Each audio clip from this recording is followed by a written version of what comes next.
Bismillahirrahmanirrahim. Assalamualaikum warahmatullahi wabarakatuh. Kami dari kelompok 1 mata kuliah Statistika Pengendalian Mutu yang beranggotakan 2 orang, yakni Miftahul Awaliyah dan saya sendiri, Supiarni. Pada kesempatan kali ini kami akan mempresentasikan materi kami, yakni peningkatan kualitas dalam lingkungan bisnis modern. Nah, pembahasan kami mencakup pengertian kualitas dan peningkatan kualitas, sejarah singkat pengendalian dan peningkatan kualitas, dan metode statistika untuk pengendalian dan peningkatan kualitas. Yang terakhir yaitu aspek pengelolaan peningkatan kualitas. Nah, yang pertama itu pengertian dimensi kualitas, di mana dimensi kualitas ini sebenarnya memiliki banyak sekali definisi. Kualitas atau mutu ini adalah tingkat baik atau buruknya suatu produk yang dihasilkan, dan dari definisi konvensional dari kualitas juga biasanya menggambarkan karakteristik langsung dari suatu produk seperti performance-nya, keandalannya, mudah dalam digunakannya atau easy of use, dan juga estetikanya. Nah, kualitas di sini didefinisikan sebagai totalitas dari karakteristik suatu produk yang menunjang kemampuannya untuk memuaskan kebutuhan yang dispesifikasikan atau yang ditetapkan. Jadi kualitas seringkali juga diartikan sebagai kepuasan pelanggan atau convenience-nya terhadap kebutuhan atau persyaratan.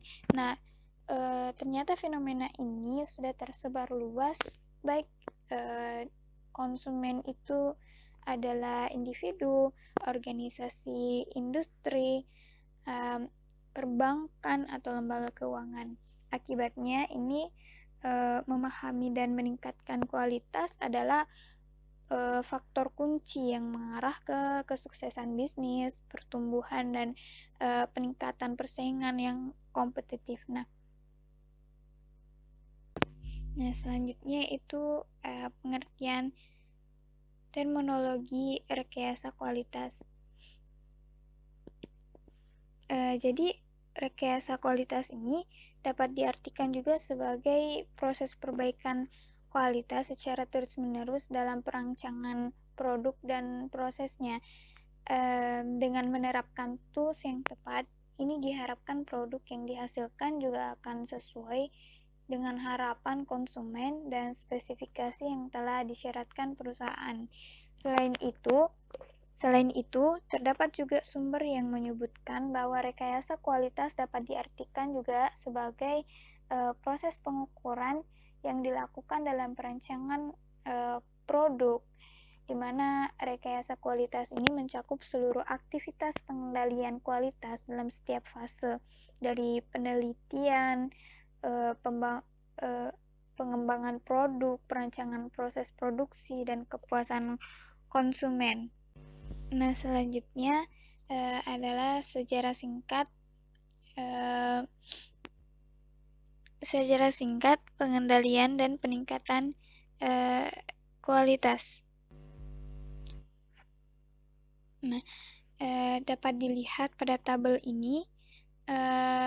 Di sini ada garis waktu dari proses evaluasi metode kualitas. Jadi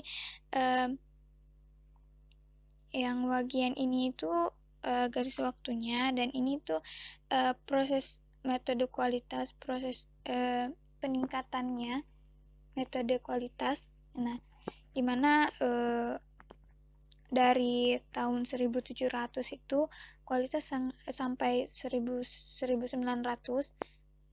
kualitas itu sangat ditentukan oleh upaya pengrajin individu. Seterusnya sampai tahun 1900, di situ mulai ada inspeksi yang dan pengujian produk dan material secara sistematis. Selanjutnya pada tahun 1915 ada pemerintah Inggris sudah mulai program sertifikasi untuk metode kualitas ini. Selanjutnya sudah terpaparkan di slide. Nah, selanjutnya di sini pada tahun 1988 itu jurnal Quality Engineering sudah mulai muncul, dan pada saat tahun 1995 sudah banyak program rekayasa sarjana yang membutuhkan kursus formal dalam teknik statistik. Di sini selanjutnya pada tahun 1997 ada pendekatan Sigma Motorola menyebar ke industri lain. Nah, pada tahun 2000-an standar ISO itu diterbitkan, dan manajemen rantai suplai dan kualitas pemasok penjual semakin kritis faktor dalam kesuksesan bisnis. Nah, selanjutnya yakni metode statistika untuk pengendalian peningkatan kualitas.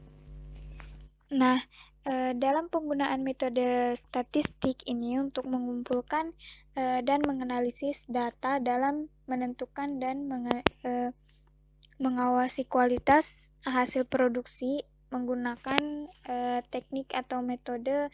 Yang pertama itu pengambilan sampel secara teratur, yang kedua pemeriksaan karakteristik, selanjutnya yang ketiga penganalisaan derajat penyimpangan atau yang disebut dengan deviasi. Nah, untuk alat-alatnya, untuk alat-alat pengendalian statistik di sini ada dua, yaitu data variabel dan data atribut. Nah, untuk inspeksi variabel ini digunakan semua pengukuran dimensi, di mana semua tipe pengujian jangka waktu kehidupan semua tipe pengujian jangka waktu kehidupan produk. Nah, untuk memperkuat hasil analisis maka digunakan pula bagan pengendalian kontrol atau control chart. Nah, selanjutnya data atribut. Di sini bagan kontrol data atributnya, di mana data dibagankan sepanjang waktu yang berada dalam limit kontrol atas atau upper control limit, dan limit kontrol bawah atau lower control limit. Nah, di sini ada bagannya. Nah, bagannya ini di sini di sini upper control limitnya, dan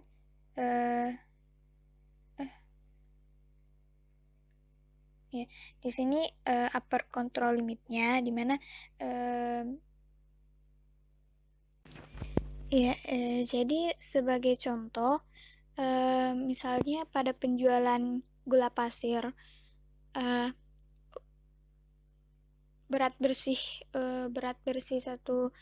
satu bungkus gula pasir misalnya 100 gram.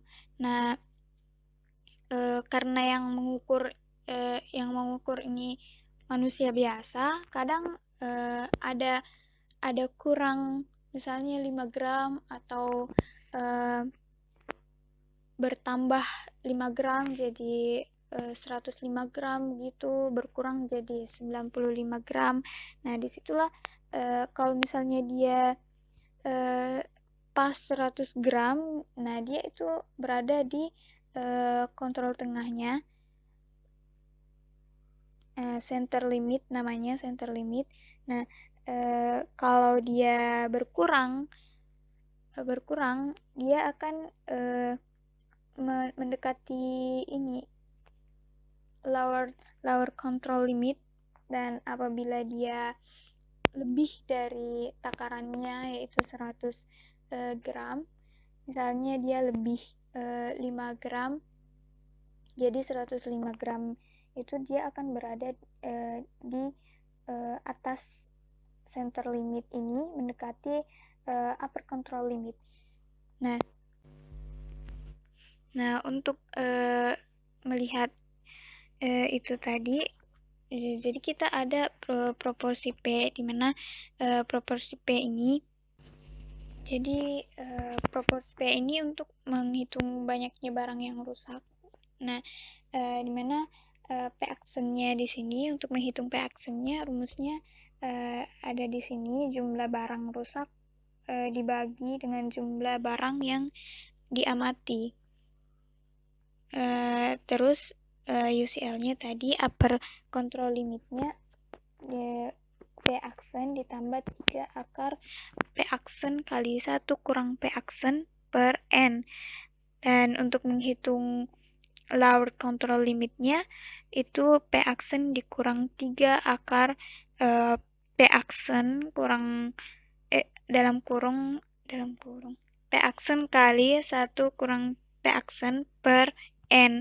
Nah, untuk cacatnya sama tadi di proporsi P, dia cara menghitungnya jumlah cacatnya dibagi dengan jumlah barang yang diamati. Terus untuk upper control limitnya itu C aksennya ditambah dengan 3 akar C aksen, dan untuk lower control limitnya C aksennya dikurang 3 kali C aksen. Nah, untuk materi dari saya sampai di sini. Nah, materi selanjutnya akan dijelaskan oleh rekan saya, yakni Miftahul Awaliyah. Pengelolaan peningkatan kualitas. Manajemen kualitas yang efektif melibatkan pelaksanaan yang berhasil dan dari 3 kegiatan. Yang pertama, perencanaan kualitas. Yang kedua, jaminan kualitas. Yang ketiga, kontrol kualitas dan perbaikan. Yang pertama, perencanaan kualitas.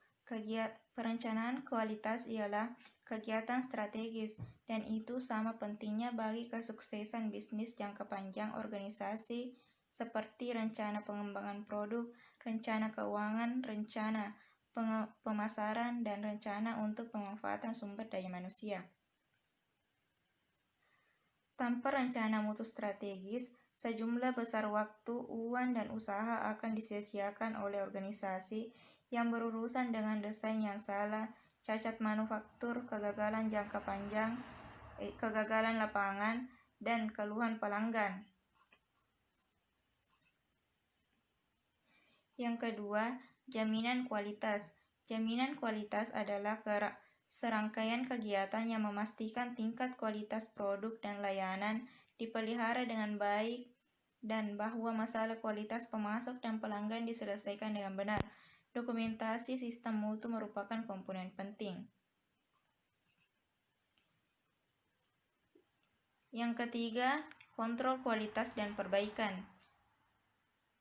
Pengendalian kualitas dan peningkatan melibatkan serangkaian kegiatan yang digunakan untuk memastikan bahwa produk dan layanan memenuhi persyaratan dan diperbaiki secara terus-menerus, karena variabilitas sering menjadi sumber utama dari kualitas yang buruk. Teknik statistik, termasuk SPC dan eksperimen yang dirancang, adalah alat utama dari kendali mutu dan peningkatan. Selanjutnya, filosofi kualitas dan strategi manajemen. Banyak orang yang telah berkontribusi pada metodologi statistik peningkatan kualitas. Namun, dalam hal implementasi dan filosofi manajemen, terdapat 3 individu yang muncul sebagai pemimpin, yaitu yang pertama, W. Edward Deming, yang kedua, Joseph M. Juran, dan yang ketiga, Armand V. Feigenbaum.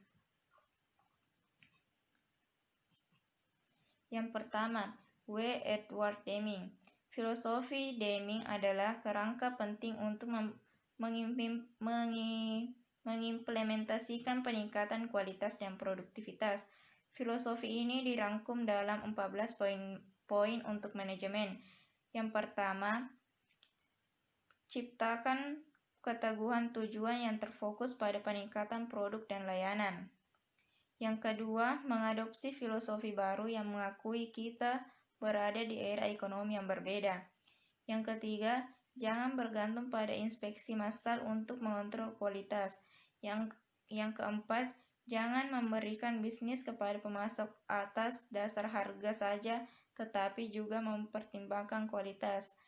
Yang kelima, fokus pada peningkatan berkelanjutan. Terus mencoba untuk meningkatkan sistem produksi dan layanan.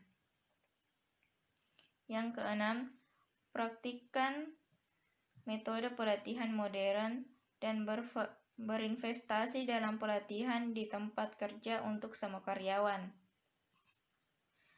Selanjutnya, yang ketujuh, tingkatkan kepemimpinan dan praktikkan metode pengawasan modern. Yang kedelapan, keluarkan ketakutan. Yang kesembilan, hancurkan hambatan antara area fungsional bisnis.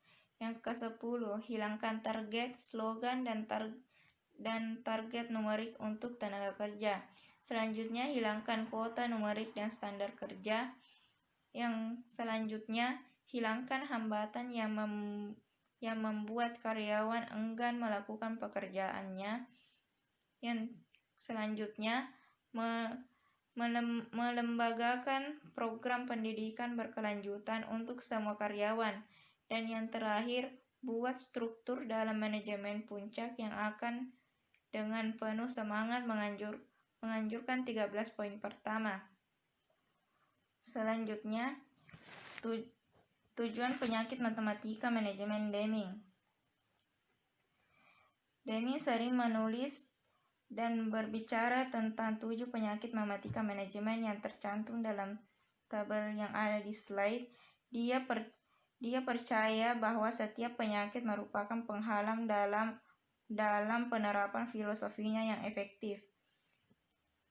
Penyakit yang pertama, kurangnya keteguhan tujuan. Berkaitan dengan yang pertama dari Deming 14 poin ke-14, perbaikan terus-menerus terhadap produk, proses, dan layanan memberi jaminan kepada semua pemangku kepentingan di perusahaan. Penyakit kedua, terlalu banyak penekanan pada keuntungan jangka pendek mungkin membuat angka terlihat bagus, tetapi jika dicapai dengan mengurangi investasi penelitian dan pengembangan, dengan menghilangkan pelatihan karyawan, dan dengan tidak mengerahkan aktivitas peningkatan kualitas dan bisnis lainnya, maka kerusakan jangka panjang yang berpotensi tidak dapat diperbaiki untuk bisnis dan hasil akhir.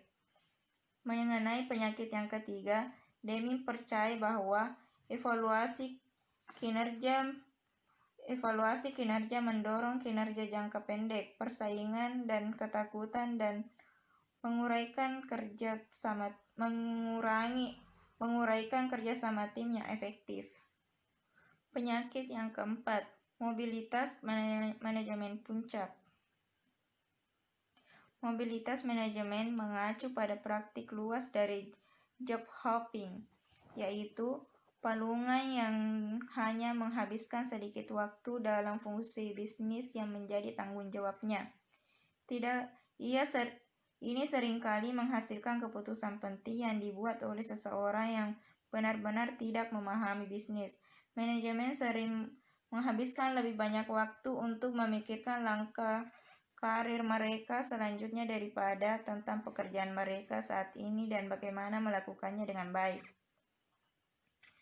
Selanjutnya, penyakit yang kelima, menjalankan perusahaan hanya pada fitur yang terlihat. Penyakit yang kelima, manajemen oleh angka-angka yang terlihat saja, jumlah seperti jumlah cacat, keluhan pelanggan, dan laba triwulan, menunjukkan bahwa faktor-faktor penting yang menentukan keberhasilan organisasi jangka panjang tidak diketahui dan tidak dapat diketahui.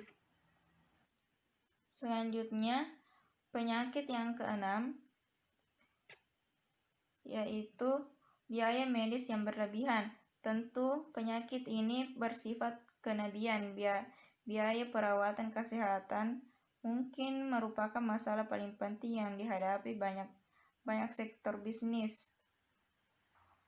Dan penyakit yang ketujuh ialah penghargaan kerusakan hukum yang berlebihan.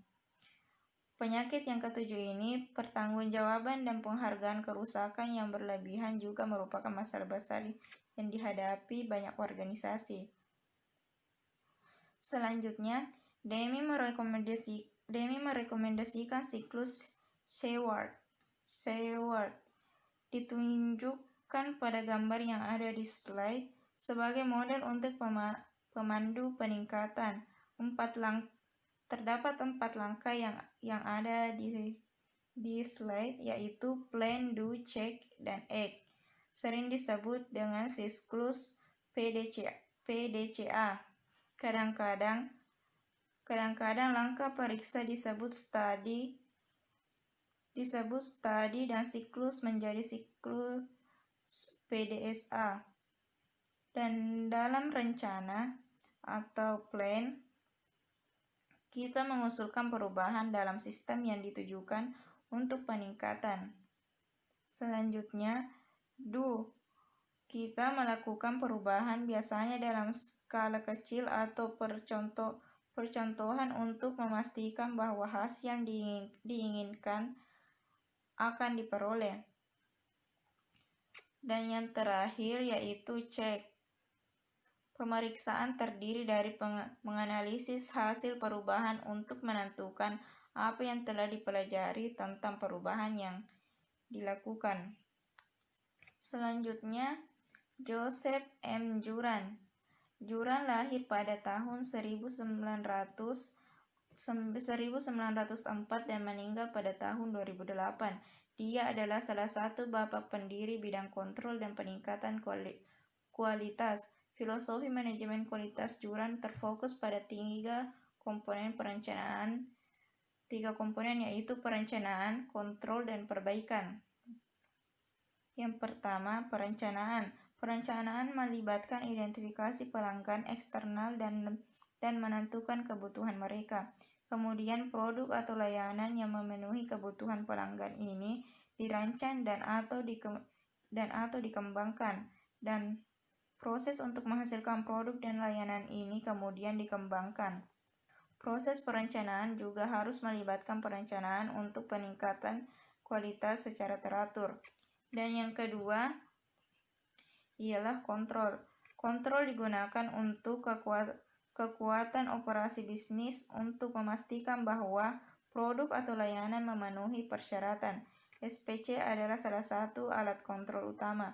Dan yang ketiga ialah perbaikan. Perbaikan bertujuan untuk mencapai kinerja dan tingkat kualitas yang lebih tinggi dari level saat ini. Selanjutnya, Armand V. Feigenbaum. Feigenbaum lahir pada tahun 1922. Dia pertama kali memperkenalkan konsep kontrol kualitas seluruh perusahaan dalam bukunya yang bersejarah Total Quality Control yang pertama kali diterbitkan pada tahun 1951. Buku ini mempengaruhi banyak filsafat awal manajemen mutu di Jepang pada awal 1950-an. Bahkan banyak perusahaan Jepang menggunakan istilah kontrol kualitas total untuk menggambarkan upaya mereka. Dia mengusulkan pendekatan 3 langkah untuk meningkatkan kualitas, yaitu kepemimpinan berkualitas, teknologi berkualitas, dan komitmen organisasi. Selanjutnya, Total Quality Management.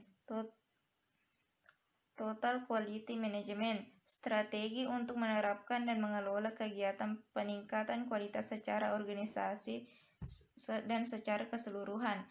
MQM TQM dimulai pada awal 1980-an dengan filosofi Deming dan Juran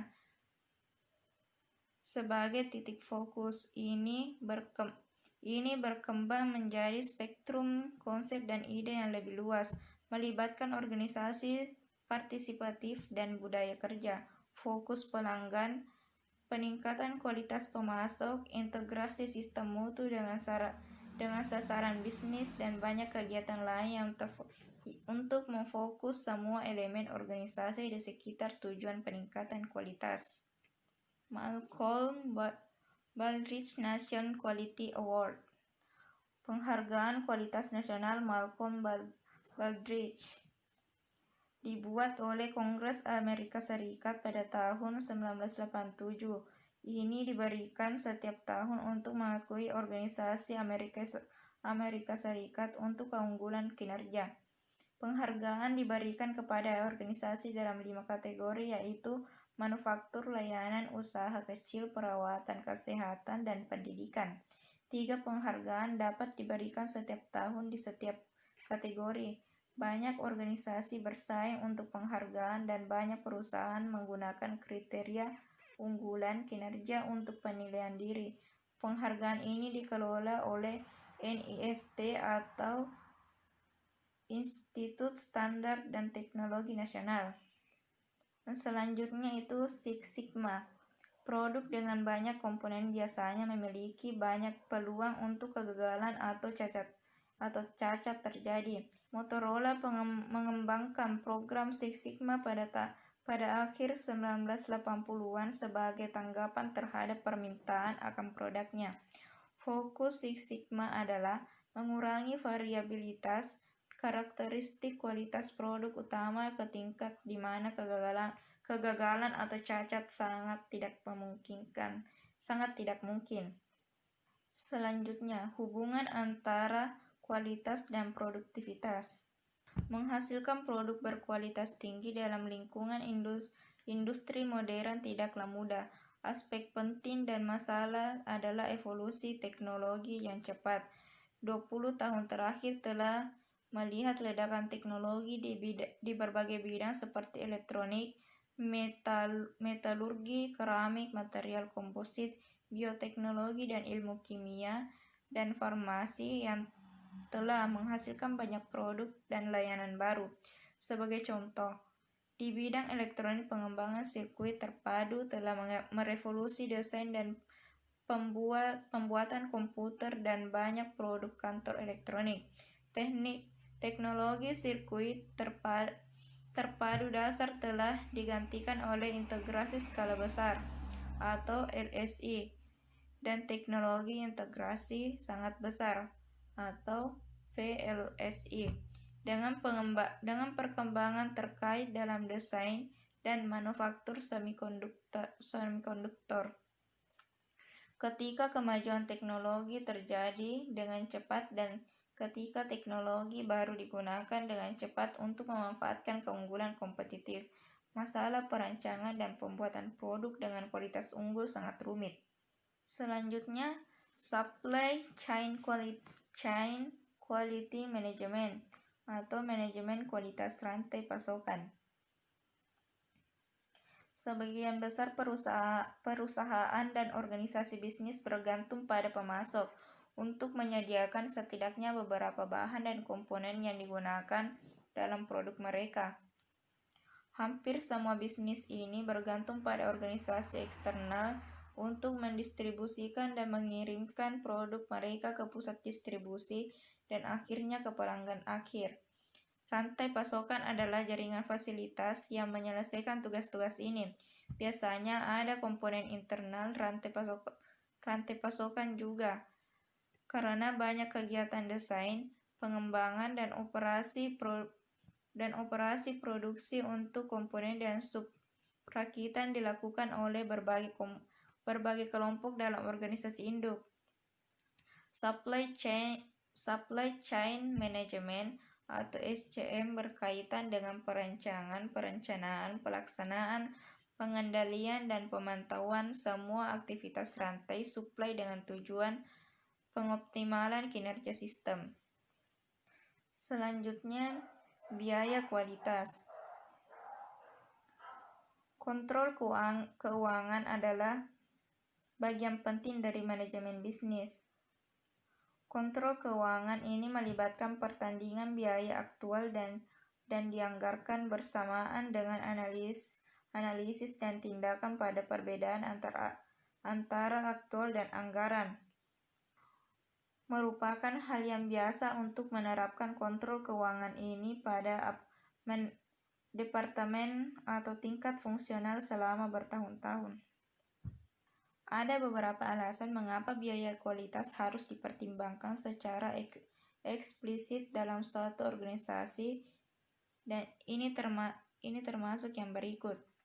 Yang pertama, peningkatan biaya kualitas karena peningkatan kompleksitas produk manufaktur yang terkait dengan kemajuan teknologi. Yang kedua, meningkatkan kesadaran biaya siklus hidup, termasuk pemeliharaan suku cadang dan biaya kegagalan lapangan. Yang ketiga, insinyur dan manajemen berkualitas mampu paling efektif mengkomunikasikan masalah kualitas dengan cara pemahaman manajemen. Akibatnya, biaya kualitas muncul sebagai alat kontrol keuangan untuk manajemen dan sebagai bantuan dalam mengidentifikasi peluang untuk mengurangi biaya kualitas. Selanjutnya, aspek legal kualitas. Konsumerisme dan kewajiban produk adalah alasan penting mengapa jaminan kualitas merupakan strategi bisnis yang penting. Konsumerisme sebagian karena banyaknya kegagalan dalam bidang produk konsumen dan persepsi bahwa kualitas layanan menurun. Kegagalan lapangan yang sangat terlihat sering memicu pertanyaan apakah produk saat ini sebagus pendahulunya dan apakah produsen benar-benar tertarik pada kualitas. Jawaban atas kedua pertanyaan ini adalah ya. Produsen selalu sangat prihatin dengan kegagalan lapangan karena biaya kegagalan eksternal yang berat dan ancaman terkait dengan posisi kompetitif mereka. Selanjutnya, implementasi peningkatan kualitas. Ini adalah aspek penting dari manajemen kualitas dalam suatu organisasi. Ada beberapa aspek tertentu dari keseluruhan manajemen kualitas yang perlu diperhatikan, yaitu yang pertama, kinerja. Yang kedua, yaitu keandalan. Yang ketiga, daya tahan. Yang keempat, kemudahan servis. Yang kelima, estetika. Yang keenam, fitur. Dan yang ketujuh, kualitas yang dirasakan, serta yang kedelapan, kesesuaian dengan standar. Bagian penting dari manajemen strategis kualitas dalam bisnis. Bagian penting dari manajemen strategis kualitas dalam bisnis apapun adalah pengakuan dimensi-dimensi ini oleh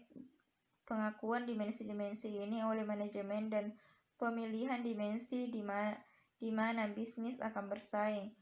Akan sangat sulit bersaing dengan perusahaan yang berhasil menyelesaikan bagian strategis ini. Selanjutnya, penutup. Kesimpulan, kualitas didefinisikan sebagai totalitas dari karakteristik suatu produk yang menunjang kemampuannya untuk memuaskan kebutuhan yang dispesifikasikan atau ditetapkan. Kualitas seringkali diartikan sebagai kepuasan pelanggan atau konformasi terhadap kebutuhan dan persyaratan. Fenomena ini tersebar luas, tidak peduli apakah konsumen adalah individu, organisasi industri, retail, bank atau lembaga keuangan, atau program pertahanan militer. Akibatnya, memahami dan meningkatkan kualitas adalah faktor kunci yang mengarah ke kesuksesan bisnis, pertumbuhan, dan meningkatkan persaingan yang kompetitif. Di bagian ini kami menyediakan definisi operasional kualitas dan peningkatan kualitas.